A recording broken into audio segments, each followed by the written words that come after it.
Welcome back to The Explainer. Today, we're heading behind closed data center doors to look at a massive multi-billion-dollar hardware war. We're talking about the fierce battle over the physical infrastructure of artificial intelligence. Specifically, we're going to dive into two totally different strategies for adopting co-packaged optics, or CPO, and how these approaches represent entirely different visions for the future of AI architecture. It's a high-stakes clash between the biggest titans in tech, and honestly, the winner gets to define the backbone of the AI era. Ultimately, this fight is going to decide exactly how fast and how cheap your everyday AI tools will be down the road. Okay, let's dive right into this. You can immediately see the stark contrast between the two competing strategies for dominating AI networks. On one side, we have NVIDIA's approach, which is essentially a closed, monolithic fortress. They want to control the entire optical and silicon stack from top to bottom. But on the other side, we have the hyperscaler strategy, which looks a lot more like a modular open city grid.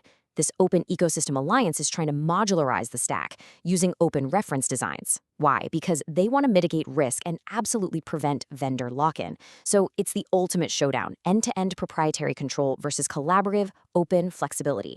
Here is our battle map for today's explainer. First, the AI network bottleneck. Second, NVIDIA full-stack monolith. Third, the hyperscaler open alliance. Fourth, disruptors versus optimizers. And finally, number 5, the supply chain coup. Let's start with section 1, the AI network bottleneck. To really ground this abstract technology, we have to talk about physics, specifically power and the speed of light. Right now, data centers are literally hitting a physical wall. We just cannot push more data through traditional copper wires fast enough without basically melting the hardware. Co-packaged optics, or CPO, is the ultimate physical solution to this bottleneck. It's all about taking the optical engine, which uses light to transmit data, and integrating it onto the exact same package as the networking chip. To put that into perspective, think about traditional pluggable transceivers. The data has to travel down this long, bumpy, jagged electrical path. That causes a lot of signal loss and creates a massive electrical power bottleneck. It's an energy hog. But with CPO, you're bringing that optical engine right next to the ASIC. Those electrical traces become incredibly short and straight, which resolves the power constraints almost entirely. So at this point, the question isn't really if the industry will adopt CPO, but how they're going to architect it. Which brings us to section 2, NVIDIA full-stack monolith. NVIDIA is not messing around here. Their product timeline is incredibly aggressive. They're moving rapidly away from traditional pluggable optics and pushing hard toward deep CPO integration over the next few years. They're going from their current GTC announcements featuring Spectrum-X and Quantum-X photonics, targeting 1.6 terabits per second mass production by 2026, all the way to their next-generation Feynman platform in 2028. It's a highly systemic roadmap, and the goal is to reduce discrete laser counts by an astounding 75% in an AI factory-scale rack. But, to truly grasp their strategy, we really have to follow the money. $4 billion. That is a staggering total investment. That's more than the GDP of some small countries. It should absolutely jolt you awake to the sheer scale of the corporate warfare going on right now. NVIDIA isn't just sitting back designing chips. They are aggressively buying up the physical capacity to actually make them. And here is exactly where that capital is flowing. NVIDIA is preemptively deploying this massive multi-billion-dollar investment into Tier 2 suppliers, specifically splitting it between Lumentum and Coherent. What are they after? Continuous wave, or CW lasers.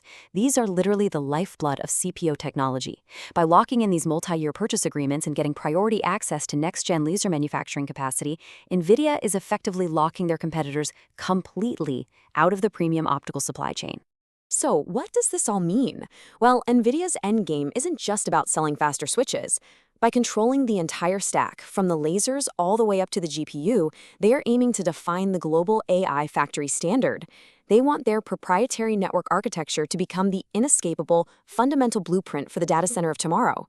Because if they pull that off, they guarantee long-term dominance for their GPUs and secure massive, recurring network revenue. All right, let's look at the counter movement in Section 3. The Hyperscaler Open Alliance. This right here is the blueprint for the rebellion. It's a tripolar collaborative model, and it's designed specifically to bypass a central dictator. Instead of buying every single piece of equipment from one dominant vendor, the major cloud providers, the hyperscalers, define the infrastructure demand. Then, network makers supply the open modular switch hardware. Finally, alternative AI chip makers slot their compute natively into these open fabrics. Everyone works together in this ecosystem to bypass that NVIDIA premium and avoid getting locked into a single vendor's ecosystem. Let's break down the specific corporate players that make up this open alliance arsenal. First, you have the hyperscalers who are defining the rules. Google, Meta, Microsoft, and Amazon. They are all desperately seeking risk diversification. Then you have the network pioneers, providing the plumbing. Companies like Broadcom and Marvell, offering open CPO options. And finally, the alternative chips. AMD, Intel, and the hyperscalers' very own custom silicon, like Google's TPUs. Their shared, unified goal is to commoditize CPO through open standards, turning proprietary optical tech into universal, plug-and-play components. Moving on to Section 4, Disruptors versus Optimizers. Now, it's important to note that even within this open alliance, the hyperscalers are definitely not a monolith. They actually have two divergent paths for CPO adoption. On one side, we have the greenfield disruptors, Google and Meta. They are basically rebuilding their network topologies from scratch. On the other side, we have the brownfield optimizers, AWS and Microsoft. They have a completely different challenge because they have to integrate CPO while maintaining their massive existing global Ethernet infrastructures. Let's look a little closer at those greenfield disruptors. For Google and Meta, CPO is not just some optional feature you buy off a shelf. In fact, they are explicitly rejecting standard merchant interconnects. They view CPO as a fundamental, foundational building block for highly customized proprietary AI fabrics. They want total supply chain sovereignty, so they're going out and negotiating directly with Tier 2 laser makers to completely bypass the limitations of merchant silicon. Contrast that with the optimizers, AWS and Microsoft. Because they run these massive public clouds, they require multi-tenant continuity. They literally can't just rip up their global standard Ethernet infrastructure overnight. So instead, they play a very careful power and cost optimization game. They take the extreme power demands of AI and isolate them into what they call AI-dedicated zones. They deploy custom CPU switches strictly within those zones, incrementally rolling out the tech without breaking their legacy networks. And finally, Section 5, the supply chain coup. Now, what's really fascinating here is the massive paradigm shift happening right under the surface. In the legacy procurement model, a hyperscaler would hand a giant check to a dominant AI vendor, who would then pay the supply chain. But that's old news. The new reality is a total value chain bypass. These hyperscalers are taking their multi-billion-dollar checkbooks and bypassing the dominant vendors entirely. They are directly injecting massive capital expenditure straight into the foundational Tier 2 suppliers, the Silicon Photonics foundries, the laser makers, the packaging facilities. It's essentially a coordinated supply chain coup. So let's summarize the core diagnostic matrix here impartially. On one hand, NVIDIA is ensuring guaranteed premium performance. Their strategy is to dictate the global AI factory standard through total end-to-end proprietary control. On the exact opposite hand, the hyperscalers in the Open Alliance are looking for sovereign risk mitigation. They are aggressively pushing for infrastructure optimization and vendor independence through collaborative modularity. But the great irony of this entire architecture war, despite these fierce multi-billion-dollar differences in strategy, both NVIDIA and the Open Alliance are completely dependent on the exact same physical supply chain funnel. Whether you're building an NVIDIA monolith or an open Google TPU array, you absolutely still need light sources from companies like Lumentum and Coherent. You still need silicon printing from TSMC. You still need advanced packaging.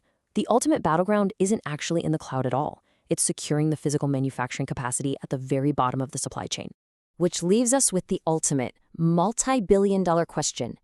In this brutal war for the physical network of artificial intelligence, will the sheer, guaranteed performance of a proprietary monolith outpace the resilience and flexibility of an open ecosystem? We're watching the very foundation of tomorrow's technology being poured right now. Thank you so much for joining me on this explainer, and be sure to keep a very close eye on that supply chain.